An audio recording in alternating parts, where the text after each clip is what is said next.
5 minutos com você, programa 32.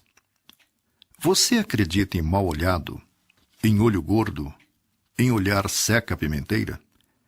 Pois bem, essas ideias disseminadas pela cultura popular não são mero fruto da crendice das pessoas, nem tampouco nada místico. Experiências desenvolvidas em vários centros de pesquisa do planeta revelaram que o pensamento é realmente uma força viva e atuante.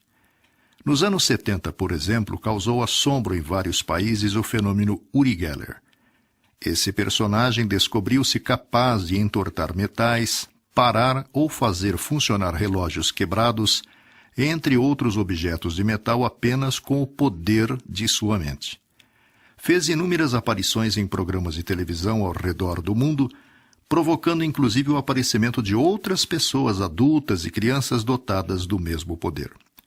Causou polêmica, discussão, como sempre ocorre quando as pessoas se veem diante de coisas que não conseguem entender ou explicar.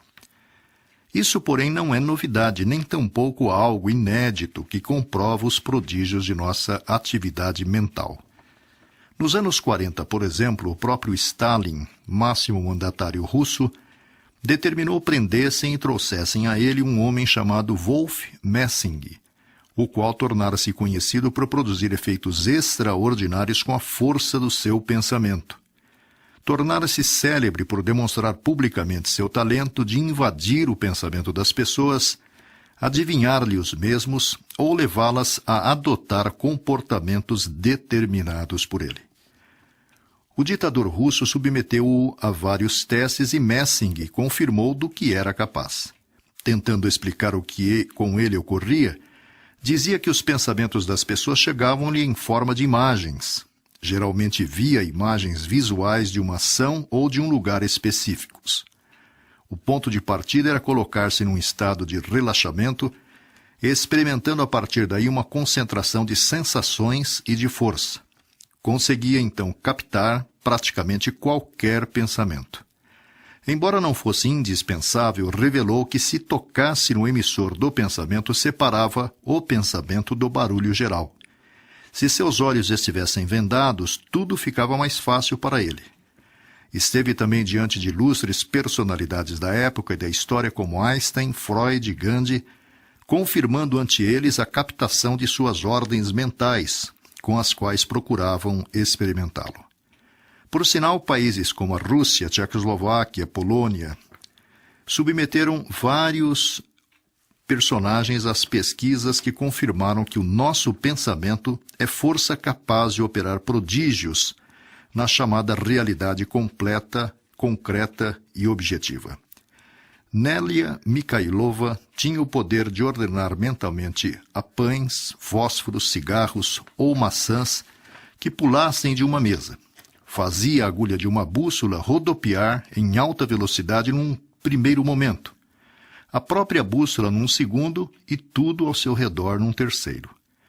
Bárbara Ivanova e Fedorova foram submetidas a inúmeros testes por cientistas famosos como Nikolai Vassiliev, os quais incluíram quesitos como distância, transe hipnótico, dispositivos especiais, invulneráveis às ondas eletromagnéticas e raio-x, entre outros, e a onda mental emitida pelas duas ao longo de 2 anos mostrou-se acima dos limites imaginados pelo homem.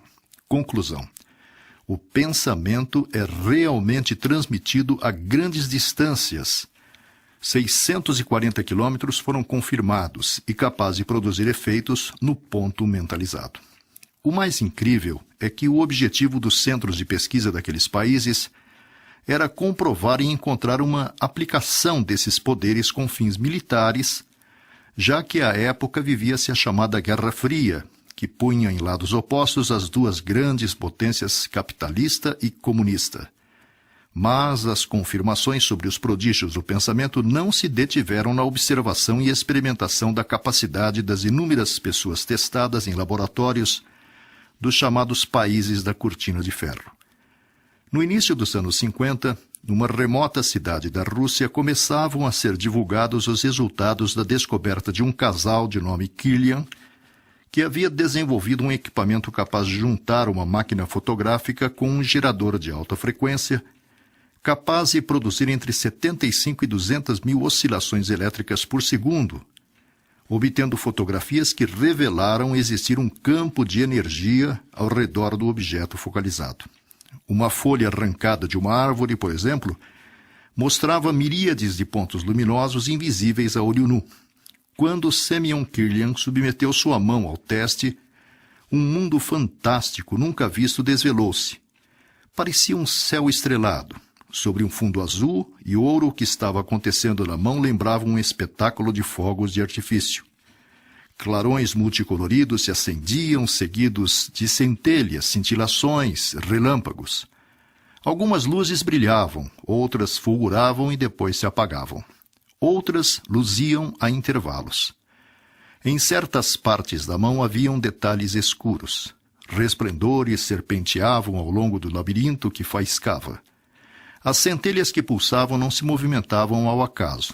Inúmeros objetos sob diferentes condições foram experimentados pelo casal Kirlian. E os resultados continuavam a ser fascinantes, embora intrigantes. Desenvolveram outros métodos usando microscópicos e, no caso das coisas vivas, observaram que os sinais do estado interior do organismo refletiam no brilho, opacidade e cor dos clarões. No caso do ser humano, as atividades vitais internas se escreviam nesses hieroglifos de luzes. Doença, emoção, estado de espírito, pensamentos, cansaço, tudo isso provoca uma impressão característica no padrão de energia que parece circular continuamente pelo corpo humano. 25 anos foram dedicados pelo casal a inúmeras experiências, simulações, compartilhadas com vários cientistas de várias áreas do conhecimento que propuseram testes, observaram resultados, concluindo que o prosseguimento dos estudos era indispensável. A fotografia de alta frequência apresenta indubitável interesse científico. Autoridades no campo da medicina vislumbravam que a fotografia Kirlian podia ser empregada no diagnóstico precoce das moléstias, sobretudo o câncer. Tudo, porém, esbarrou na burocracia do Estado, que, por fim, acabou falindo com o sistema minado pela corrupção dos seus gestores. A fotografia Kirlian encontrou alguns entusiastas em outros países, um dos quais o Brasil, que primeiro com o engenheiro Hernani Guimarães Andrade, depois com Newton Milhomens, construíram suas máquinas, alcançaram interessantes resultados com suas pesquisas e observações. Ainda uma das mais impressionantes liga ao pensamento à bioluminescência que circunda os corpos humanos, gerando e alimentando pensamentos negativos como raiva, ódio, mágoa, ciúme, inveja, despeito. A coloração desse campo de energia atinge tonalidades densas e escuras, vibrando pensamentos de amor, solidariedade, fraternidade, caridade, humildade. As colorações irradiam tonalidades tênues, suaves, e esse campo se expande. Tudo em velocidade muito além de nossa capacidade de percepção, a não ser com instrumental específico.